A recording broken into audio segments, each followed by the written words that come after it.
Tu sais que défaire l'œuvre du Père, c'est beaucoup par les inquiétudes, la critique, la peur, la colère, tout ce qu'on peut... Et surtout, revenir en permanence dans notre vie, ah bah oui, mais jusqu'à présent, c'était comme ça. Par exemple, là, sciatique, Georges me dit, oui, mais tu sais, on est parti pour 3 semaines. Je lui dis, mais non, mais c'était comme ça jusqu'à présent. Mais, oui, sauf si tu as besoin de ces 3 semaines. Mais non, je ne dis pas ça, quoi. Les temps changent. Alors, bon, c'est difficile. Il dit, oui, mais c'était comme ça tout le temps. Je dis, tout le temps, mais là, aujourd'hui, si tu décides de faire autrement, et on le fait, mais c'est incroyable, quoi. Ou alors reformuler sa pensée, reformuler la phrase qui est toute traviole. Ah ouais, mais ça, je connais. Hein.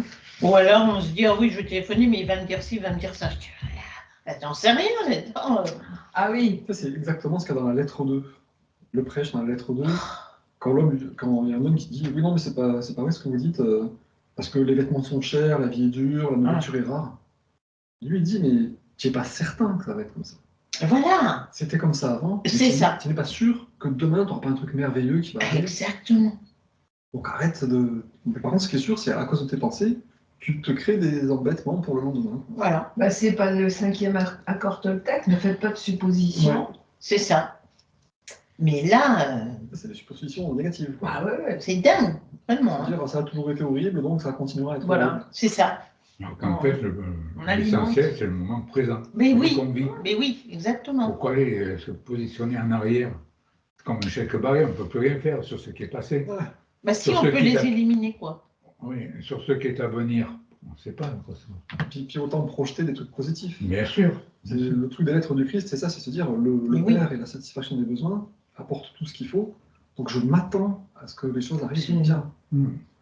Il dit bien dans la lettre 8, après l'article sur le passage sur la prière, l'attente, c'est une forme de conscience qui ouvre la porte à ce que vous attendez pour que ça vienne dans votre vie. Donc attendez-vous à être illuminé, attendez-vous à être guéri, attendez-vous à plein de bonnes choses. Parce que c'est grâce à l'attente que ça va venir. Quoi. Oui, c'est ça. Je dis quand on ouvre la porte, on vous recevra, demander, on vous donnera. C'est pas forcément ne pas faire de suppositions, c'est au contraire s'attendre au bon, s'attendre au meilleur. Oui, mais des suppositions, pas ne pas faire basé sur l'expérience, parce qu'on a eu une discussion ce matin, et il disait, mais oui, mais l'expérience, c'est mon expérience. Mais je lui dis, oui, mais l'expérience, c'est bien, il ne faut pas tout balancer. Hein. Si on se brûle, on sait que si on met la main sur le feu, on sait qu'on éventuellement. Mais je lui dis, mais ce qu'il faut, c'est revisiter ça aujourd'hui. Est-ce que c'est encore, je le veux encore, ou est-ce que c'est encore valable, quoi? Je veux dire, est-ce que toutes ces expériences, ces croyances et tout, est-ce que maintenant, à mon âge, est-ce que c'est bon encore? Est-ce que je veux les garder ou pas? Ça, c'est le vieux monde. Enfin, moi, c'est comme ça que je vois les choses. Et je dis, à ce moment-là, l'expérience, on ne peut pas forcément tout balancer, mais il faut les revisiter à l'instant présent et se dire, est-ce que je veux garder ça ou pas? C'est tout.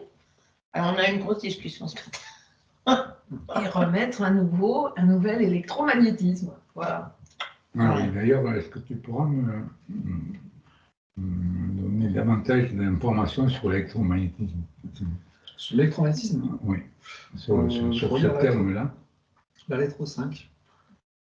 L'électromagnétisme, c'est électricité, magnétisme, c'est-à-dire mouvement, électricité. Et le magnétisme, c'est de l'attraction rejet. Donc il explique voilà, que tout est créé par deux grandes impulsions qui viennent de la conscience universelle, qui sont l'amour et l'intelligence. Enfin, l'intelligence et l'amour, on va dire. L'intelligence, je vais te montrer un schéma. L'intelligence et l'amour qui ensuite se déclinent en tout ça, en fait. Au niveau de la conscience universelle, d'accord. Il y a la conscience et la connaissance, oui. La volonté et le but, l'intelligence et l'amour. D'accord. Ça, c'est le niveau de Dieu qui est en équilibre, qui est indétectable. C'est vraiment Dieu, en fait. Après, il y a le Big Bang qui s'est passé. Ces deux impulsions, elles sont en interaction contrainte, c'est-à-dire qu'elles sont immobiles. Et donc, après le Big Bang, elles se séparent et elles travaillent conjointement, mais séparément. D'accord. Et donc, ça crée du mouvement de l'attraction-rejet. de l'électricité, du magnétisme, de la pensée, de l'émotion, du masculin, du féminin. D'accord. Ces deux trucs se combinent et donc font des particules, des molécules, des atomes, des cellules. Ok, des là, organismes. C'est le résumé du livre que C'est un espèce d'explication. Ça, c'est bien, ça. c'est très bien, ça. Ça, c'est très bien. C'est un truc que je donne aux patients. distribué. Ah, Tu l'avais Si vous voulez le distribué prendre, quand si vous je- en ah voulez, oui, je vous en ah donne. oui, Parce que, C'est une synthèse, si tu veux, de ah oui, chaque oui, lettre. oui. parce que ce Très qui est bien intéressant, fait. c'est que du coup, tout ce qui existe grâce à ce truc-là, à la combinaison de deux impulsions. Et du coup, c'est pour ça qu'il parle souvent de purifier, votre conscience dans vos pensées et dans votre cœur. Dans la prière, tu te rapprocheras toujours plus de mon esprit et de mon cœur, de plus en plus réceptif. C'est-à-dire toujours ce truc-là de intelligence, amour, schéma de conscience et émotion qui va concrétiser le schéma. Toujours la double énergie qui fait que ça fonctionne. Un truc spécifie le schéma et l'autre truc le concrétise. Donc c'est pour décrypter la vie, c'est intéressant. Merci Marc. Merci.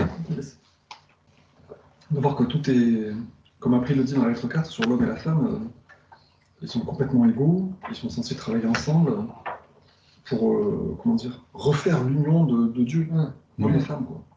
Avec l'intelligence et la force physique, et l'autre les émotions et la force émotionnelle. Et la sécurité du foyer, la sécurité de la nation.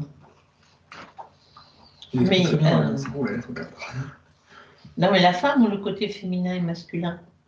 Le côté féminin et masculin, donc en moyenne plus la femme, qui est plus féminine que l'homme en moyenne. Hein. Après, il y a des hommes, voilà.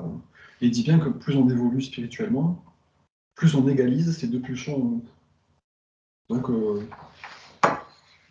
l'homme fait preuve voilà, de douceur et d'émotion, et la femme fait preuve au sens de la direction et de la responsabilité. Et bien sûr, de base en nous, on n'a pas qu'une seule émotion, ou qu'une seule pulsion, sinon on serait complètement... Les hommes seraient des monstres froids, sans émotion, et les femmes seraient des êtres complètement émotionnels, sans structure et sans organisation. Et donc il conclut aussi ce passage-là en disant quand quelqu'un a besoin, alors je ne sais plus dans quel ordre c'est, quand il a besoin de guérison, celui qui est évolué fait preuve d'amour intelligent. Donc, j'imagine que c'est de l'amour, mais qui a une qualité d'intelligence, qui se manifeste en intelligence. Et s'il a besoin d'instruction, il fait preuve d'intelligence aimante. Donc, il y en a un, c'est de l'amour avec une qualité d'intelligence, et l'autre, c'est de l'intelligence avec une qualité d'amour. On voit bien la combinaison des deux. En méditant là-dessus, on se dit, ah ouais, c'est chouette. Quoi. Oui. L'intelligence aimante, c'est l'amour intelligent. Putain, Bon, donc aujourd'hui, on va lire le début de la lettre 3. Continuer un petit peu dans cette conviction que le Père travaille en nous et travaille autour de nous, nous apporte tout ce dont on a besoin. Que la matière n'est pas solide, la matière, c'est les impulsions de conscience primaires, enfin les impulsions primordiales qui se concrétisent et qui sont visibles dans la matière.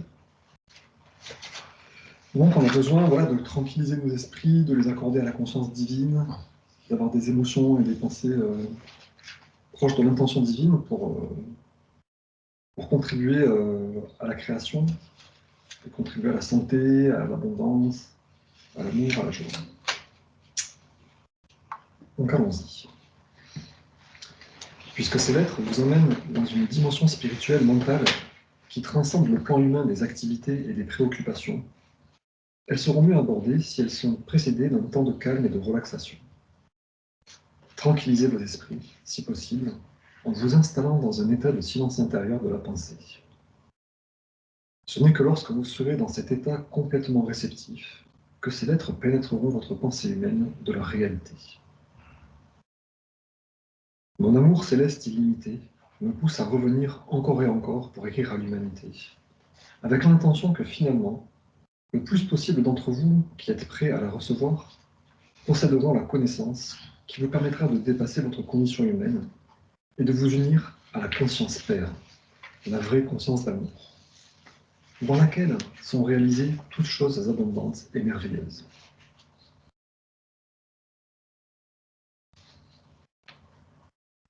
Donc là, encore une fois, on a un résumé des lettres. Dépasser notre condition humaine, qui est centrée sur les activités et les préoccupations humaines, et nous unir à la conscience Père, la vraie conscience d'amour, dans laquelle sont réalisées toutes choses abondantes et merveilleuses. Ça, c'est dans la conscience que se font les choses, et ensuite elles se manifestent. Je disais aussi hier la lettre 9, et à un moment il parle de l'imagination et des exercices spirituels, en disant l'imagination n'est pas spirituelle, c'est que l'exercice de votre volonté. Et il dit, si vous avez soif, pourquoi imaginer que vous êtes à côté d'un lac? Allez vers le lac et buvez son eau rafraîchissante. Et pendant plusieurs fois, ça m'avait un peu surpris, ce truc en me disant, mais c'est quand on médite et qu'on se rapproche de la conscience divine qu'on voit réellement. Et en fait, bah oui, vu que tout est de la conscience, j'ai besoin de santé, j'ai besoin d'argent pour ce truc-là, je vais en conscience vers Dieu, je me rapproche de Dieu, et lui va me donner la santé et les ressources qui vont ensuite se manifester. Mais trouver des ressources, c'est pas aller physiquement faire un truc. C'est vraiment changer sa conscience et aller toucher la conscience divine, et c'est là qu'on est vraiment nourri, guéri, et ensuite ça se manifeste physiquement. Donc ça, moi qui suis très rationnel, j'avais vraiment du mal à le comprendre à un moment, quoi. Et dire, mais c'est un peu s'illusionner de croire que parce que je vais changer de conscience, les choses vont changer. Et tu te mets dans un autre vibratoire. Mais pourtant, Je veux dire, c'est ça, c'est ce changement de vibration, c'est cette élément de vibration qui va vraiment changer les choses concrètement. Absolument. oui, pourtant, il en parle de la visualisation, hein, souvent. La dernière fois ou l'avant-dernière fois. Mais pas l'imagination. Visualisation. Oui, oui, voilà.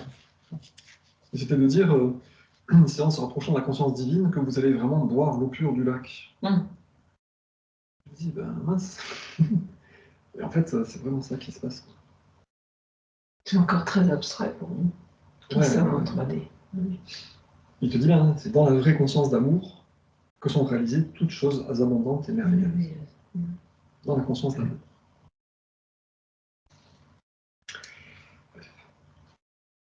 Comme je l'ai dit précédemment et tiens à le répéter, ma mission tout entière sur Terre fut suscitée par l'amour et vouée uniquement à enseigner la vérité de l'existence. Car sans cette connaissance, il n'y a aucun espoir de délivrance des douleurs que le genre humain est né pour endurer. Je sais que cette déclaration attristera beaucoup de disciples sincères et dévoués de la religion chrétienne, et ceux qui ont centré toute leur foi sur la personne de Jésus.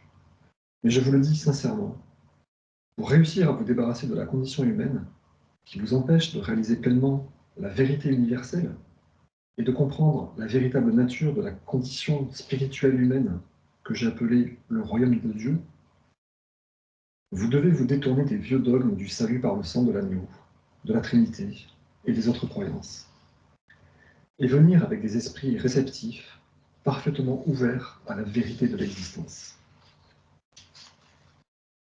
Aucun autre salut n'est possible. Dieu ne peut pas vous sauver. Car dans l'ignorance des faits de l'existence, l'humanité continuera à faire les mêmes erreurs terrestres jusqu'à la fin des temps, créant ainsi sa propre maladie et sa propre souffrance. De plus, quelle que soit la croyance d'un homme à propos de la rédemption des péchés, c'est une erreur humaine, car la loi de cause à effet est impondérable. Et c'est une caractéristique naturelle, intrinsèque, inhérente de l'existence. Vous ne pouvez pas séparer les effets de la cause, ni ne pouvez effacer la cause et avoir encore les effets. À chaque niveau de l'être, ceci est la vérité. Vous êtes maintenant peut-être suffisamment avancé dans votre pensée pour pouvoir accueillir la vérité fondamentale suivante concernant votre existence terrestre. La loi de cause à effet, récoltée et semée, c'est l'effet visible de ce que vous appelez l'électromagnétisme. Et personne ayant une connaissance de la science ne s'attendrait à ce que Dieu remette de côté les lois de l'électromagnétisme, qui sont celles de l'activité attachement-rejet. Ça, c'est un passage un peu rude aussi. Dieu ne peut pas vous sauver. Ah mince, ah bon. Mais à quoi il sert? Comment je vais être sauvé alors?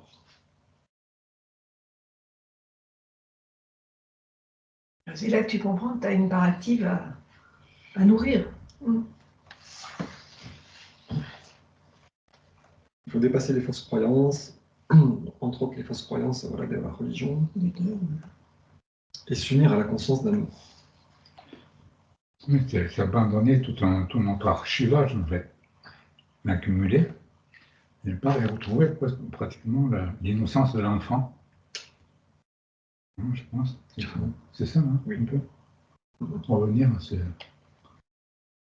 Il dit bien, quand vous rentrez dans le royaume des cieux, vous redevenez un enfant innocent et joyeux, qui attend tout de son père, de façon naturelle, spontanée. Mais bien sûr, mon père m'apporte tout. Il est tellement bon avec moi, il m'apporte des fruits, de la glace, qu'on va voir tout à l'heure. Il m'apporte tout avant que j'en ai besoin. Mais si j'ai confiance qu'il le fait, quoi.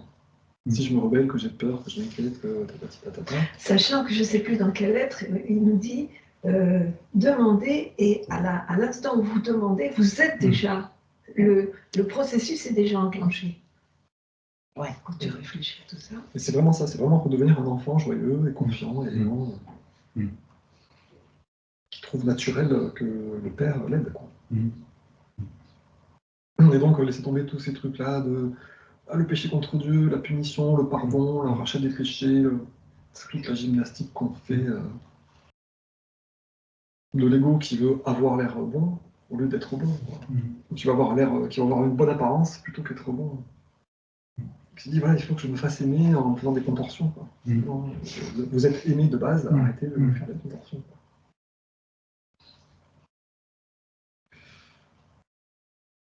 Et donc on ne peut pas échapper à la loi de cause à effet. On a semé, on va récolter. Et même Dieu ne peut pas nous sauver, personne ne peut nous sauver de la récolte. Il faut juste arrêter de semer des mauvaises graines. Arrêter de défaire le veau du Père. Enfin, tous les trucs mauvais, quoi. La compétition, la critique. Toutes les pensées négatives. La conscience d'amour, quoi. La vraie conscience d'amour. Il faut que ça devienne notre propre conscience. On continue. Continuons alors. La loi de cause à effet, récolter et semer, est l'effet visible de ce que vous pouvez appeler l'électromagnétisme. Et personne ayant une connaissance de la science ne s'attendrait à ce que Dieu mette de côté les lois de l'électromagnétisme, qui sont celles de l'activité attachement-rejet. L'activité attachement-rejet, ou mouvement attraction-répulsion, sont les impulsions fondamentales de l'existence et de la conscience humaine elle-même, qui ont produit votre forme visible dans la vie. Et ce sont les seuls instruments ou outils de la création. Elles sont responsables de la formation de la substance ou matière, et aussi du développement des formes individualisées, et finalement de la personnalité elle-même dans toutes les entités vivantes. Donc rappelez-vous ce qu'on a vu la semaine dernière, avec la conception, les impulsions physiques, la conscience divine qui descend pour faire l'âme, et tout ça qui se mélange pour faire développer le corps physique, et là aussi la conscience humaine. Puisque ces lois sont fondamentales à votre existence individualisée, il est impossible de les mettre de côté. Par conséquent, vous ne pouvez pas ignorer les problèmes inhérents à votre existence individualisée et croire que Dieu vous sauvera d'eux. Votre seul espoir de vous en échapper définitivement, de sortir du manège de l'expérience humaine, est de les reconnaître et de les admettre, puis de travailler chaque instant à les transcender, pour finalement vous unir dans la pureté de l'esprit, du cœur et de l'action, et devenir un avec la conscience d'amour universel, le Père qui accomplit le travail d'amour.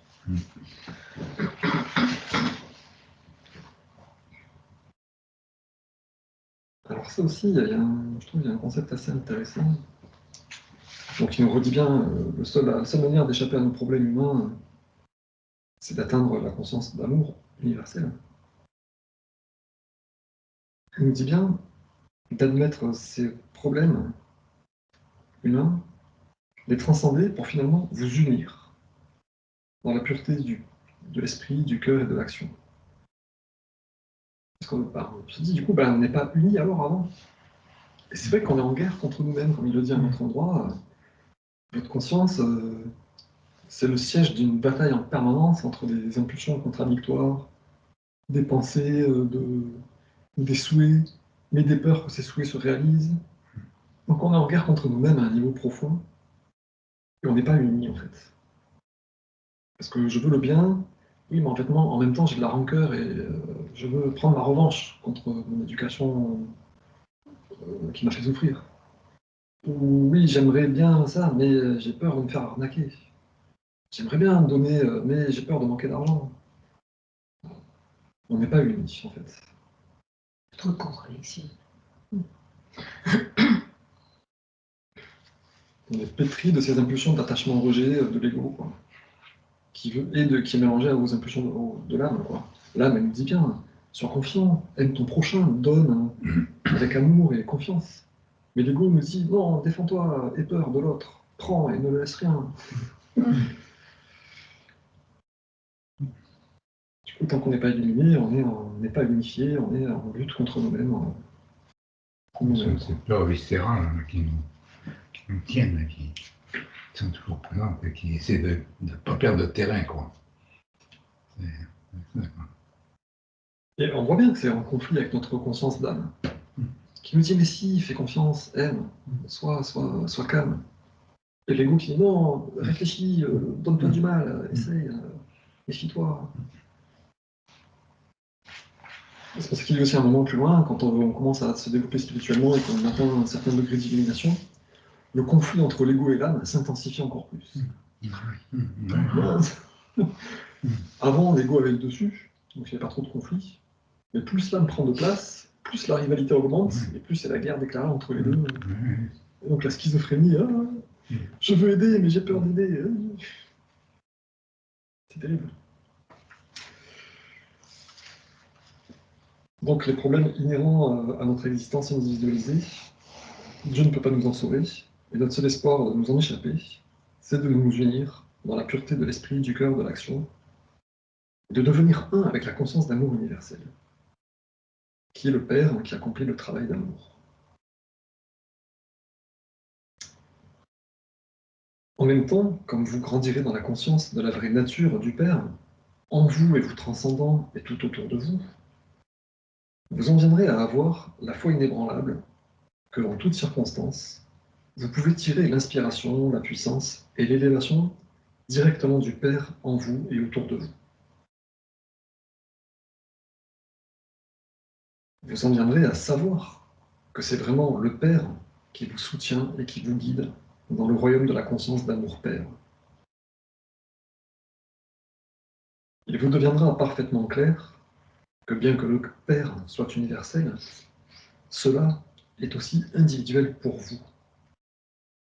Cela vous connaît, est conscient de vos pensées et de vos problèmes. Dans la conscience d'amour Père se trouvent les solutions parfaites qui attendent que vous les reconnaissiez. Quand vous les reconnaîtrez, vous serez libéré de la douleur si vous devenez flexible et disposé à écouter. Jusqu'à ce que vous soyez disposé à écouter, vous ne serez jamais rempli de la conscience d'amour Père.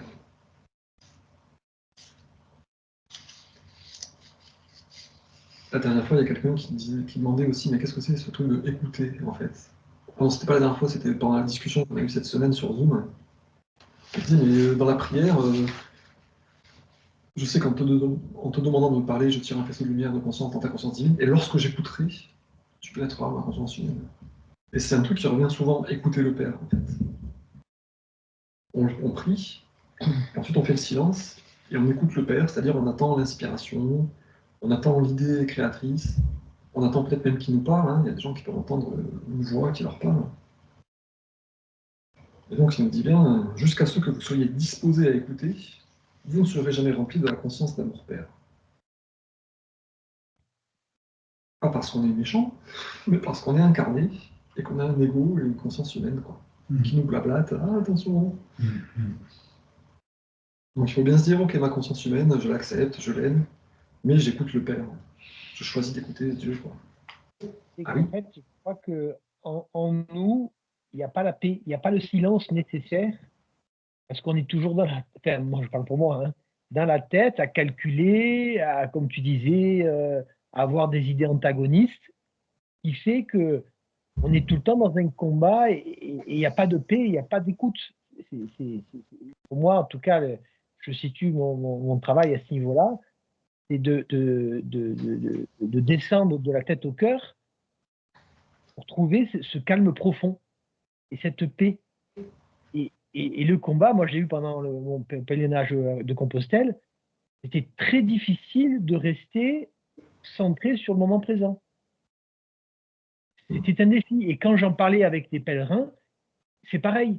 Il y a une difficulté de rester dans l'instant présent qui est pour moi universelle. Hein.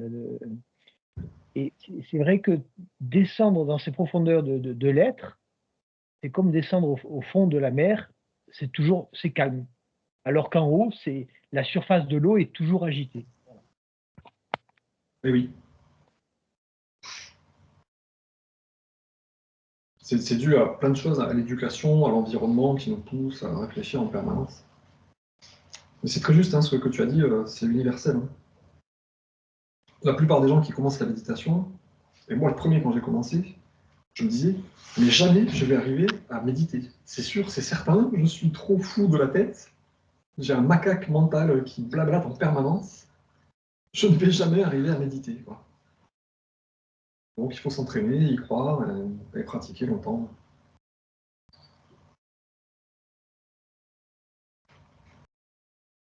Mais c'est juste un entraînement, hein, c'est comme un entraînement sportif. Quoi. Se convaincre qu'il faut qu'on arrête de réfléchir, ne pas s'accrocher à ses pensées non plus. C'est pas évident. Et puis, outre le fait de s'entraîner, c'est sûr, mais en fait, moi, ce que j'ai compris, c'est qu'il faut arriver à vivre dans la dimension humaine, tout en ayant en même temps, cette dimension verticale, d'être à la fois sur le plan humain et aussi avec Dieu, aussi avec la présence, en fait. Et ça, c'est pas facile parce que moi, je vois là, je bricole pas mal. Du coup, si tu veux, je suis plongé dans mon travail et j'oublie complètement la présence de Dieu en moi. Qui fait que je suis comme Alice au pays des merveilles, je tombe dans le puits et il n'y a plus de dimension verticale. Et c'est d'arriver à se dissocier ou d'associer les deux dimensions, pour moi, c'est difficile. C'est difficile pour tout le monde, si ça peut te rassurer. De garder ce lien avec Dieu en permanence en activité dans le monde physique, c'est pour ça qu'il faut s'entraîner. Moi, je vous le dis parce que je trouvais ça intéressant. J'ai fait 2 fois ce qu'on appelle une quête de vision. C'est une pratique amérindienne, chamanique, qui consiste à aller dans la forêt tout seul et pendant 3 jours se mettre au pied d'un arbre et ne rien faire. Pas bouger, pas jouer de la musique, pas chanter, rien faire. Pendant 3 jours. Et en jeûnant. Pour la première journée, donc, j'avais plein de blabla mental de mon quotidien. La deuxième journée, j'ai eu plein de blabla mental sur mon histoire passée, mon enfance et tout. Et le troisième jour, du silence. Et de la connexion à la nature, vraiment forte. Donc c'est un très bon exercice. Si vous avez 3 jours à perdre, on peut le faire. Après, bon, chez soi, c'est plus difficile, mais de le faire dans la nature, c'est très très bien. De rien faire, avoir une bouteille d'eau, enfin, moi j'avais 3 litres d'eau, un pour chaque jour, quoi, 1 litre pour chaque jour, et ne rien faire et être là. Voilà. Je suis vivant dans le moment présent. Et t'as pas le choix d'être dans le moment présent. T'as pas le choix de faire autre chose, quoi. Donc c'est très bonne pratique. Mais ça, voilà, il faut s'entraîner, quoi. On peut tous y arriver en s'entraînant, en fait. Et est-ce que, après cette expérience, tu as gardé le pli? Tu as gardé cette... Bien sûr que non. Et voilà. Mais au moins, ça m'a beaucoup aidé. Maintenant, j'arrive beaucoup mieux qu'avant. Hein. J'ai fait ça, c'était il y a, je sais plus combien, c'était il y a 6 ou 7 ans, quoi. Mais des pratiques comme ça, moi, j'en fais régulièrement, tu vois, de me dire, bon, bah, médite. Méditer 1 heure ou 2 heures d'affilée, c'est sympa aussi. Se réveiller, moi, en ce moment, je dors vraiment mal. Je me réveille à 5 h du mat, je médite entre 6 h et 8 h, par exemple. Et je sais que ma tête fait du blabla, mais des fois, ma tête se calme. Donc, je me dis, là, je prends 2 heures et je fais ça. Voilà. C'est pas mal, ouais. Il faut de la discipline, comme il dit, il faut de la discipline, de la pratique, de la persévérance, la foi qu'on peut y arriver. Et jamais ça va être une foi acquise pour toutes, quoi. Souvenez-vous, le Christ qui a maudit le figuier et qui a fouetté les marchands du temple. Il a été encore dominé par son ego, même dans l'état christique. Donc c'est jamais garanti, jamais. Tant qu'on est incarné, il y aura toujours l'ego. Donc il ne faut pas se dire « Ah, je suis nul, alors qu'hier j'avais super bien médité, aujourd'hui j'ai la tête en vrac qui parle. » C'est normal. Donc ne nous flagellons pas et encourageons-nous à dire « Ok, j'y suis arrivé, je vais continuer à y arriver de plus en plus. » Il ne faut pas s'inquiéter en disant « Je suis anormal, j'y arrive pas, je suis un boulet. » Pour moi, j'arrive quand je réalise, je fais des maquettes pour mes crèches, comme ça, quand je suis dans ces moments manuels de conception, ça en devient une méditation dans l'amour du travail bien fait relié au divin. Donc j'arrive à associer les deux. J'en oublie de manger, je suis relié, comme si le divin, je n'étais que l'outil, en fait, qui manipule, relié au divin, qui me dit, voilà, c'est ça, comme ça. Et il n'y a rien que d'autre qui compte autour, quoi. Je perds complètement la notion du temps, je vais dire.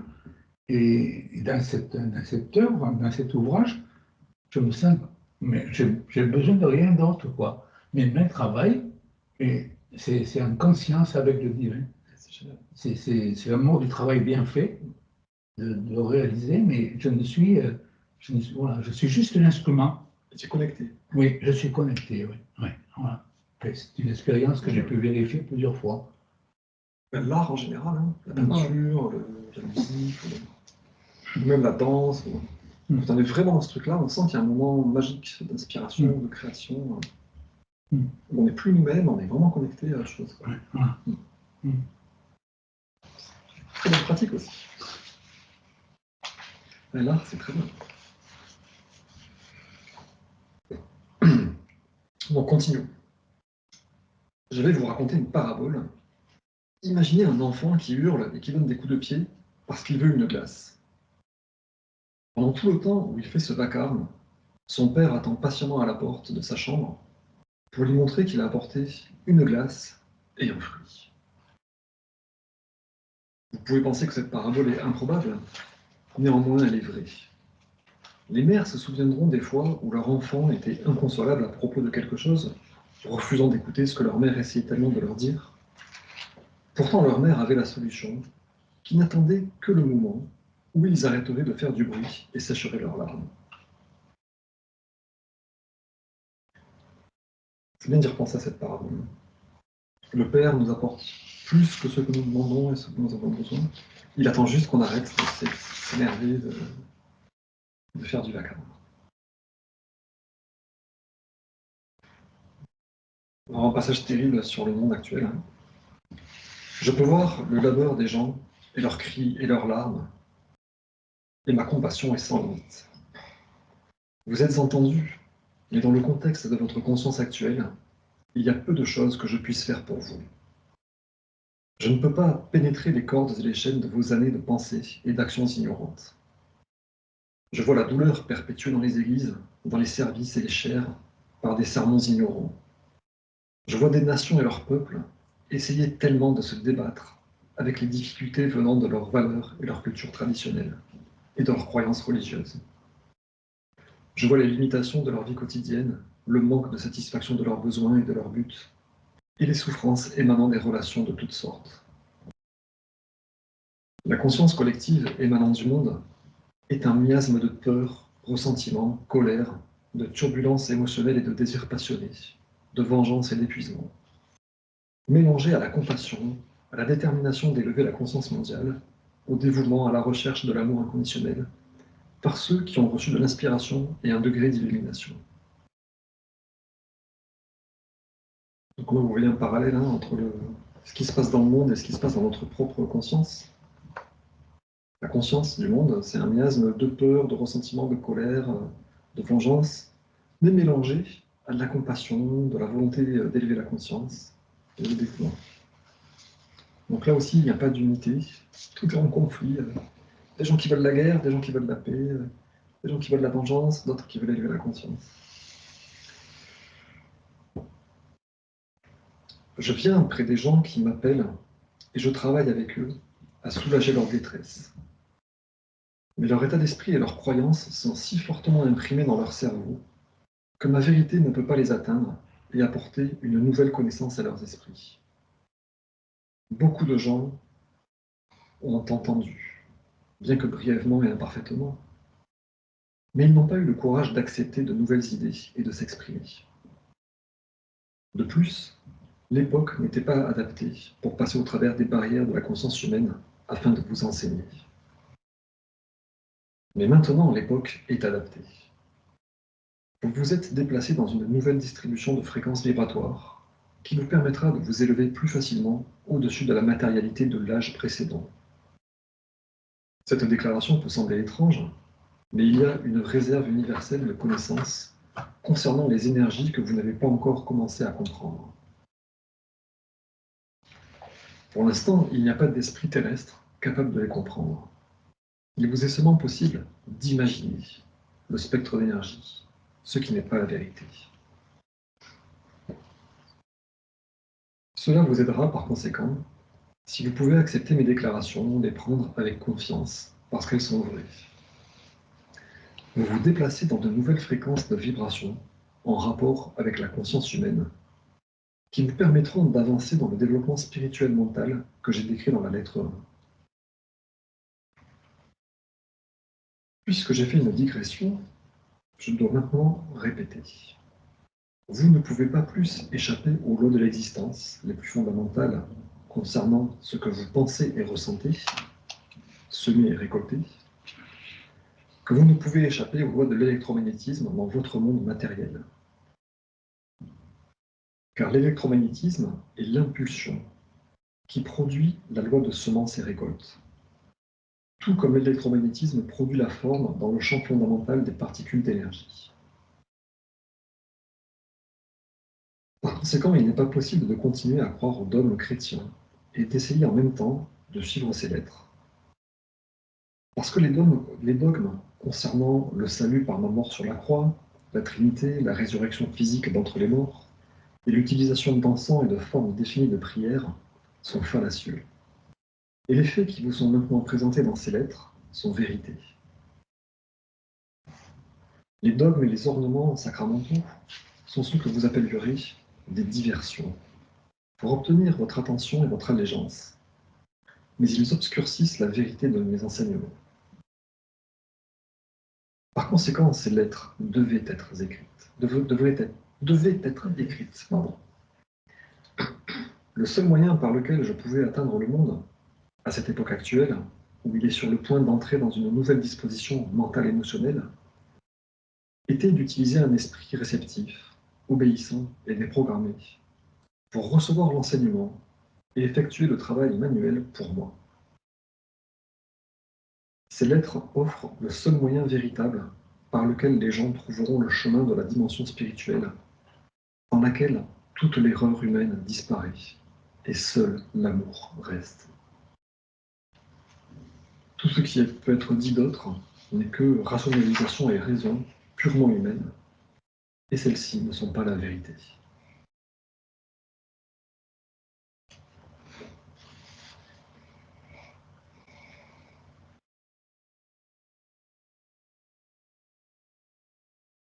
Donc là encore, c'est un appel très vibrant et très enthousiaste de chercher la vérité de l'existence qui est décrite comme dans ces lettres. Chercher à vous défaire des croyances qui servent à rien, qui sont juste des inventions inutiles.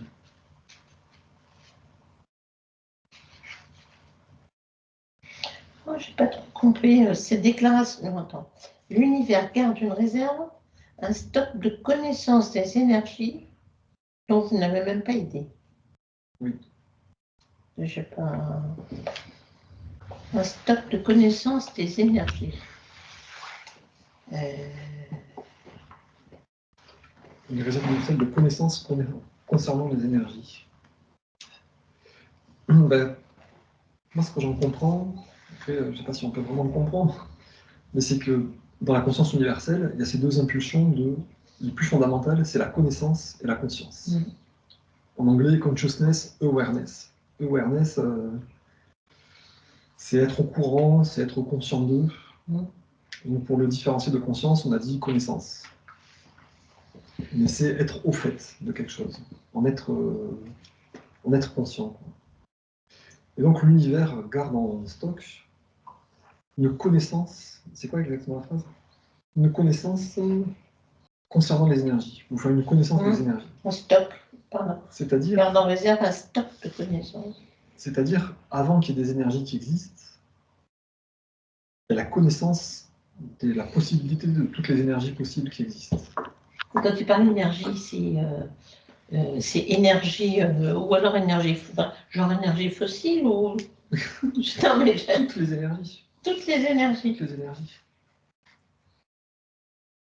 L'énergie du son, de l'électricité, de la chaleur, de la lumière, l'énergie chimique, l'énergie atomique, l'énergie de la volonté humaine.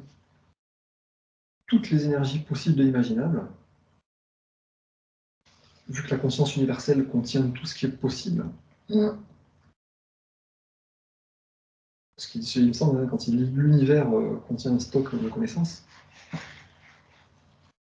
Mais moi, je me demandais de quelle énergie, quoi. Donc, moi, ce que j'en comprends, c'est que c'est un peu comme, tu vois, dans les bouquins de Platon, Socrate parle du fait que le beau existe indépendamment des formes. Alors, je ne me rappelle plus exactement les formules, mais il te dit, le beau habite dans quelque chose qui manifeste la beauté, et cet objet qui est beau participe du beau. En fait.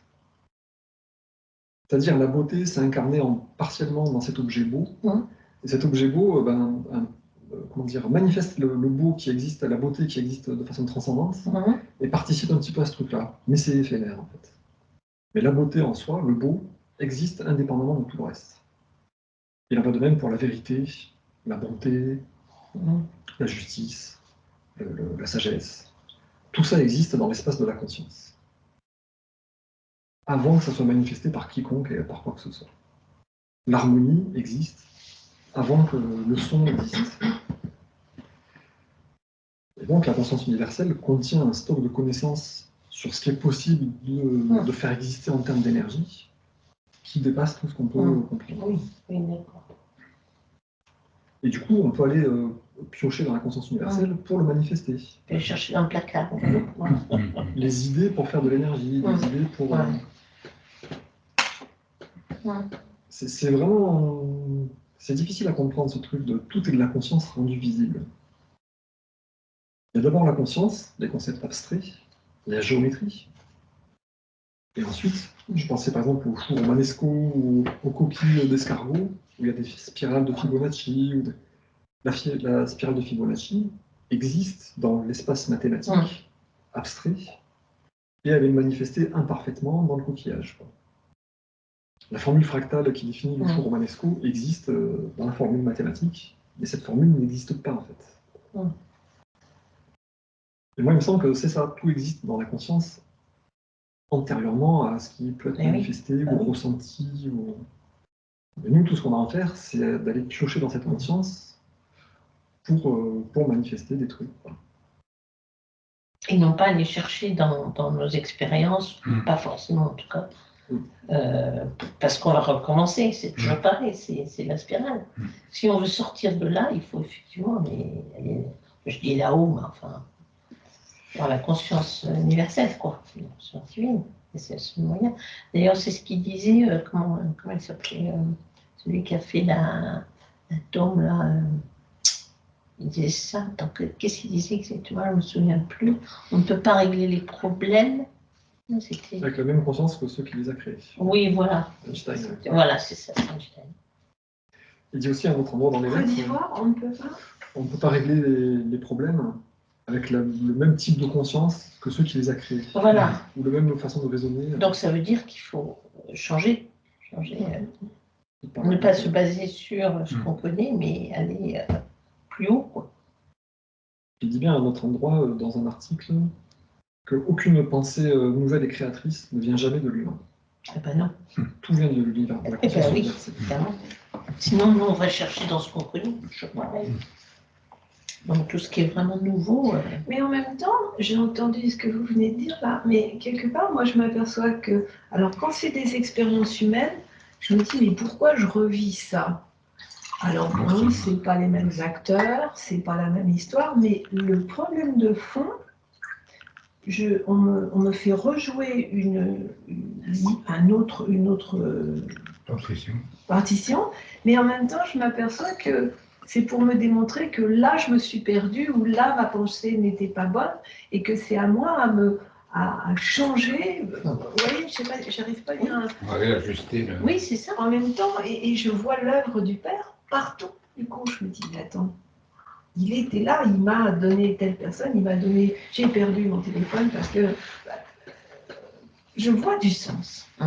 Ah ben oui, tout à l'heure, je te dis, quand avec Georges, je disais, bah, c'est lui, mais moi, je le suis autant. C'est pour ça que il est mon. Quand je vois toute l'œuvre, à chaque fois qu'il dit oui, c'est toujours comme ça, ou ça va. Et je me dis, mais mince, mais Ah oui, ça prend confiance, je prends conscience, tu vois. On le voit encore mieux chez les autres, mais quand il s'agit de regarder dans ton jardin, c'est encore plus difficile parce que. Oui, mais ça ramène. Oui, oui. Et moi, je vois l'œuvre du Père qui vient me rechercher pour me dire, attends, là, bon, t'as aperçu quelque chose, mais t'es passé à côté de l'histoire fondamentale de ce que tu vis. Je comprends pas bien en fait. Tu comprends pas? Non, mais pourquoi ça se répète, c'est ça? Pourquoi ça se répète et pourquoi... Oui. Toi, tu nous expliques, et je te suis très bien, que tout est dans tous les règnes, il y a cette conscience divine. Il y a l'œuvre du Père. Mais quand je me retrouve dans une situation où je me dis, mais c'est pas les mêmes acteurs, c'est pas la même histoire, mais quelque part, l'histoire de fond, mon fonctionnement à moi, si on me remet dans une situation comme ça, c'est qu'il y a quelque chose que j'ai loupé. Ben, c'est toujours pareil. La conscience divine, elle est partout, elle fait fonctionner nos cellules et tout. Mais nous, on a une conscience humaine, quoi. Les cellules aussi ont une conscience matérielle, mais beaucoup moins prégnante que la nôtre. Et du coup, elles obéissent sans problème à la conscience divine. Comme il dit, hein, les cellules de peau vont jamais faire une cellule de foie. Oui. Mais nous, c'est pas le cas. On a une culture, comme je vous l'ai mis vers la fin, il y a des croyances et des trucs. Et du coup, on a tout un blabla qui nous empêche de bien suivre les impulsions de la conscience humaine. Et du coup, on est pris dans des névroses, dans de l'hypnotisme, dans des scènes figées. Hein. Comme il disait un peu la semaine dernière, le subconscient se trouve. Le subconscient est formé de réponses de l'ego inacceptables qui sont imprimées par répétition dans le subconscient et ça ressurgit dans des situations déclencheurs, en fait. Voilà. Donc c'est qu'on a un subconscient qui contient des mauvaises habitudes et on va toujours voir les choses avec le même prisme jusqu'à ce qu'on travaille sur la purification de notre conscience. Donc, typiquement, moi, si je me dis, je sais pas quoi, les gens sont toujours agressifs avec moi, les gens sont méchants et sont agressifs, si j'entretiens cette croyance en moi, je vais rencontrer que des gens agressifs. Oui, et je vais me dire, mais pourquoi les gens sont agressifs? Je suis tout gentil. Mais je ne me rends pas compte que dans mon subconscient, il y a cette crainte de l'agression en permanence. Et jusqu'à ce que je nettoie ce truc-là, que je me dis, en fait, c'est moi qui attire les gens agressifs. C'est pas que les gens sont agressifs, en fait. C'est moi qui provoque ce truc. Quoi. Toute situation, moi, je vois là-dedans l'œuvre du Père pour m'amener à ce qu'il nous explique. Pour te dire, qu'est-ce qui me fait que je crée ce truc-là? À nettoyer. Par exemple, j'ai un compagnon, une patiente qui vient faire des séances. Et lui, c'est un enfant abandonné, un enfant de la DAS, qui a une enfance très difficile. Et donc, il est beaucoup dans l'autodévalorisation, beaucoup à vouloir se faire aimer. Pourtant, c'est quelqu'un de super gentil, quoi. Il n'arrête pas d'avoir des ennuis où il se fait agresser, justement. Et ça fait vraiment de la peine, parce qu'il est vraiment gentil, quoi. Et en fait, il est tellement dans la peur, il m'a raconté une scène la dernière fois avec un videur dans le bar, et j'ai bien vu la scène. Je me suis dit, il est tellement dans la peur qu'il crée l'agression. Il regarde tellement les gens avec de la crainte et tout, que les gens ont envie de lui taper dessus parce qu'il est énervé. L'électricité, le magnétisme qui nourrit. Et donc jusqu'à ceux qui prennent confiance en lui au lieu de se dire, bon, mais il faut que je me défende encore plus, parce que s'il prend le chemin de il faut que je me défende encore plus, que je sois encore plus méfiant, ça va être une spirale infernale, ça va être encore pire. Il nourrit. S'il se dit, mais je suis aimable, je suis bien, j'ai le droit d'être aimé, j'ai le droit d'être content, il va rayonner la joie, il va regarder les gens avec le sourire. Les gens vont être là, ah, qu'il est bien cet homme-là, il est sympa. Tu vois, à ce stade-là, moi, je remercie l'expérience même désagréable, parce que ça me fait tellement bosser, et je commence à voir des choses en me disant, ah, mais c'est toi qui dois changer ta vision, ton regard, tes paroles, t'es pas aligné, et c'est tout ce qui te tombe sur le coin de la figure. Ne t'en prends qu'à toi-même. Et merci de m'avoir de donner une nouvelle expérience avec d'autres acteurs, une autre situation. Et quand je vais au bout de l'idée de dire, mais finalement, l'histoire de fond, elle est là, c'est toujours moi. Et c'est ça le message fondamental des lettres. Bah oui. On récolte ce qu'on sait, mais le monde est... Le monde ne nous vaut pas du mal. On est victime de notre propre conscience. Et c'est ça qui est... Ah, parce qu'on est construit sur tout ce discours intérieur qui est un blabla. Il dit à un autre endroit, hein, quand vous aurez bien... Enfin, je ne sais plus comment il dit, mais cessez de chercher ce qui ne va pas dans le monde, chez les autres, chez vous. Arrêtez de chercher ce qui ne va pas, en fait. Eh oui, tout à fait. Connectez-vous à la conscience d'amour. Réunissez la conscience d'amour. C'est le seul chemin.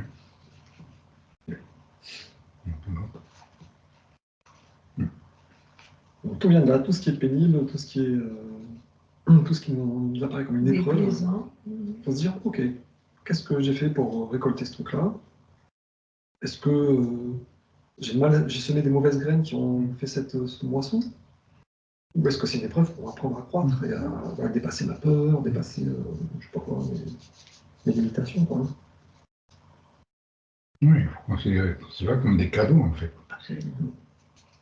Comme des cadeaux. Qui nous font grandir, qui nous font nous poser les grandes questions. C'est pas évident, mais c'est vrai que du coup, on redevient un petit peu comme un petit enfant qui fait confiance et qui dit, ok, d'accord, je comprends. Je hurle et je crie, je tape contre la porte. Je me fais mal aux pieds, la porte est méchante, elle me fait mal aux pieds. Non, il faut juste que j'arrête et que je laisse rentrer mon père qui va me donner ce dont j'ai besoin, quoi. Une sacrée dose de confiance et de foi. Hein.